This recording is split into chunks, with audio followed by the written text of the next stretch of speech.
Tell me I'm not giving Nurtec actual patient right now. I'll be the first to admit, I do spend an embarrassing amount of time looking for horse games on abandonware websites. There are some that I still haven't played, but generally speaking, I'm in the loop when it comes to games that involve our equine brothers and sisters and they-thers. However, Championship Season is a game that I had never heard of and had no idea existed until like a week ago. I'd never watched a playthrough, I'd never seen a screenshot, I'd never even heard the name before. Shame, shame, shame, shame, shame. Upon install, I was just delighted to find the cutest little point-and-click pony game you ever did see. Released in the year 2000, Championship Season was developed by Radish Works and published by Head Games, which was already a subsidiary of Activision by that point. Oh, how the tables have turned.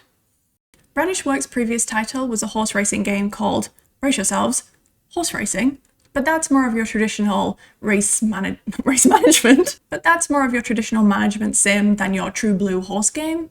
Championship Season is 100% a horse game, with the half pet care, half riding competition formula that we know and love.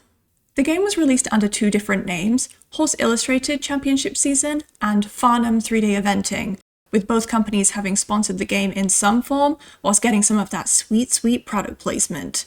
The Radish Works FAQ page mentions the dual naming as a marketing decision made by Activision, so I guess horse games have just followed a confusing naming convention since day one. Obviously, Horse Illustrated is a sports magazine featuring horses in bikinis, and Farnham makes various pet and livestock healthcare products with amazing names like Wonder Dust and Laser Sheen. At the time, Farnham sold all kinds of educational VHS tapes about horse riding and animal care, and a handful of video games too. There's no way to know exactly how their relationship came to be, but Head Games had partnered with Remington, Cabela's, and Zebco on their in-house developed hunting games, all of which were sold on Farnham's website, and Head Games had worked with Radish Works and Farnham a year earlier on Extreme Rodeo, also released as Farnham Rodeo. These companies were no strangers to navigating brand deals, which brings me to today's sponsor. Just kidding. Unless these games are not highly rated, and whether it's a shameless corporate cash grab or a sincere attempt at catering to a niche audience is kind of up to you. If it's all a corporate bootlick, as estimated by one reviewer, at least they were ahead of the times. Championship Season has its fair share of product placement, but it feels like a more sincere effort at its core. Okay, so let's talk about what the game actually is. Championship Season is your quintessential horse game, with pet care, horse riding, and not a lot else. It's definitely on the sports game spectrum, with absolutely no mention of friendship or harmony. We're athletes, okay? This is serious. We are greeted by Sylvia, the talking horse, and she gives us a lay of the land. She also teaches us how to ride later on, which raises some questions a la Goofy and Pluto, but whatever. The barn area of the game is an OG Nancy Drew style point and click, and then the riding parts are an isometric Riding Star style 3-day event. Has there really only been one horsey Nancy Drew game? Give us a Nancy Drew game where you can get a game over from getting kicked in the head. There was a girl at my high school that died because her horse stood on her head when she fell off. Anyway, to start, we get to ride a little pink gelding called Barney, registered name Kissing the Blarney Stone. It's cute. Over time, we get to unlock the other horses, Thistle, Taffy, and Blaze.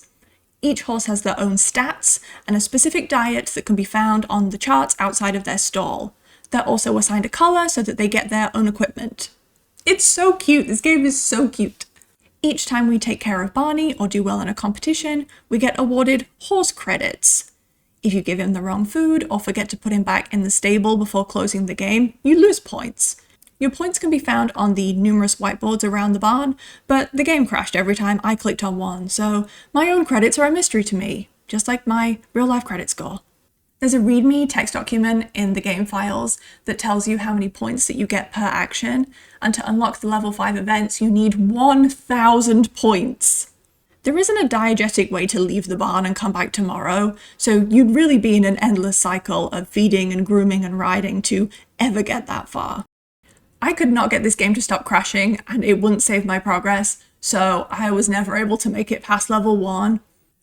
I'm sorry, I'm a bad journalist. Please don't take away my video essay license. I'm a good egg. I promise. I cite all of my sources. I use words like diegetic. Horse care involves feeding, watering, cleaning the stall, and grooming. To move your horse to the wash area, you need to get the correct halter from the tack room. Barney is an autumn, so his stuff is red. In the wash area, you have to brush the horse's body, spray them down with fly spray and coat conditioner, and pick out their hooves. The hoof pick noise truly sounds like it was made using a wet mouth.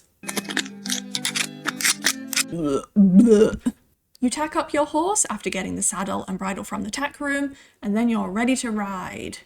When you're done riding, you put everything back, groom him again, and put him back in the stable.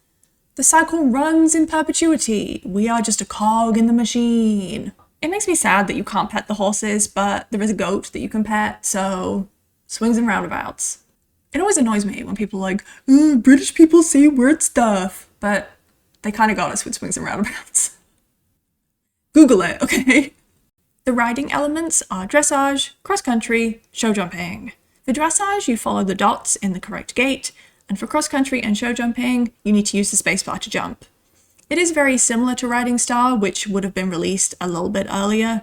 I'd say that the environments in Championship Season are nicer, but the pace is much slower, so Riding Star is kind of more fun to play.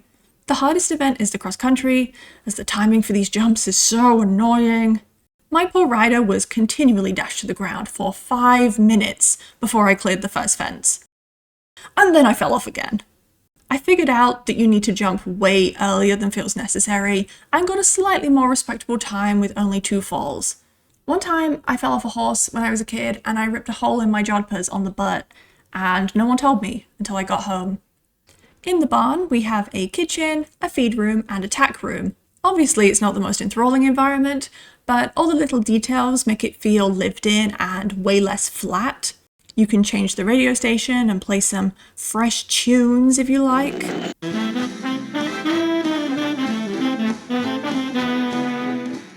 To further encourage your snooping and increase your likelihood of seeing Farnham products, there's a Scavenger Hunt that will give you 100 horse credits when completed. You have to use the phone to get some of the clues for the Scavenger Hunt, and it absolutely triggered my phone anxiety. It won't let you call 911 or 999, but you can call a random number and there's a man that says hello and goodbye to you, and it is so scary I genuinely had tears in my eyes. Hello. Hello. Goodbye. Goodbye. Thank you. Goodbye. Goodbye. Goodbye. Goodbye. Goodbye. Goodbye. Does anyone else feel like they're gonna cry when they get scared? I'm a true millennial, okay? We have phone anxiety. Our parents told us not to answer the phone when they were out because they just left us at home all the time by ourselves, so that stuck with us into adulthood. To be honest, the barn does have an almost liminal horror quality to it when you turn the radio off, with no indication of the passage of time and food bowls for animals that we hear but never see. Both of the exits are locked and make a rattling sound when you try and leave, kind of implying that they're locked from the outside. A horror game where it starts off as like a kid's horse game. TM, TM, TM, TM, TM. You can find clues for the Scavenger Hunt on the Radish Works website, and they put it as yellow text on a white background, so you really had to consent to seeing these answers. There's also a bunch of hidden radishes, but you just have to kind of write them down for your own enjoyment because you can't pick them up in-game. It took me so long to find the carrots, as indicated by my frustrated mouse wiggling. As soon as I went to check the whiteboard to see my hard-earned credits, the game crashed, and all progress was lost. My favourite items in the barn are the full list of credits that they have written on milk cartons in the fridge, and a beautiful working VHS player. In yet more Farnham SpawnCon, you can watch a bunch of tapes where a woman with a spectacular mullet goes over day-to-day horse care with you. I love how this outfit went from being the straightest a person could look to the gayest. She'd be all over She They Farmstead talk. I think I like this little life, but it's her and her, like, rockabilly wife making artisanal jam for their Christian queer co-op that they, like, completely commandeer. I had somehow acquired a very similar educational VHS when I was a kid, and I watched that thing to death. I didn't think I'd be able to find it, but horse riding VHS was enough to bring me to 1989's Horse Riding with Stephanie Powers.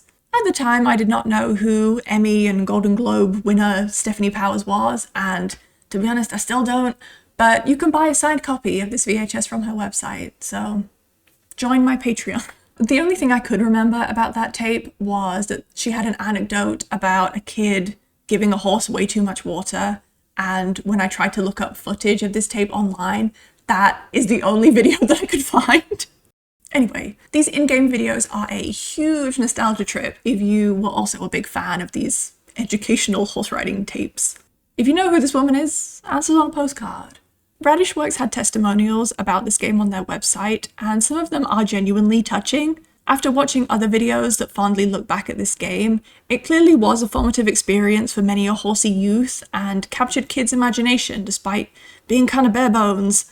I'm sure the product placement probably went over a lot of kids' heads, and if anything, it added to the authenticity a bit because you're seeing real-life horse things on the screen. Like many other horse games, your imagination can do a lot of the heavy lifting and make up for an otherwise kind of boring gameplay experience. I could definitely have seen my 8-year-old self putting in an unpaid shift at that barn and studying the educational posters. Sue Blackman was the lead artist for Radishworks at the time, and she definitely made the horse stuff look realistic enough, which is half the battle when it comes to these games. I can't imagine that the budget was booming for this game, so I think they made a decent amount of lemonade out of these delicious Farnham-sponsored lemons. Yeah, sweet lemonade. I'm not really in the habit of giving recommendations, but this game is definitely worth spending an afternoon with. Unfortunately, it will never be as fun as it was when you were only allowed to spend half an hour on the computer after school and your attention span hadn't been strategically turned into a greyish pulp by conglomerates fighting tooth and nail to make the Earth inhospitable, but maybe playing it will remind us all that life didn't used to be like this, and maybe we can change it if we all work together. But probably not, because life kind of sucked back then too, but we were kids, so we didn't know. You can find it to download online pretty easily. It's a pain to get running. Mine would crash so frequently and so hard that I had to restart my computer every time. But if you're a loser like me and you've got that kind of time and patience, give it a go. It's worth it just to watch your poor little rider eat 500 times in a row. I just wanna go back to 1999, take a ride to my old neighborhood. I just wanna go back, sing Hit Me Baby one more time, wanna go back, wanna go.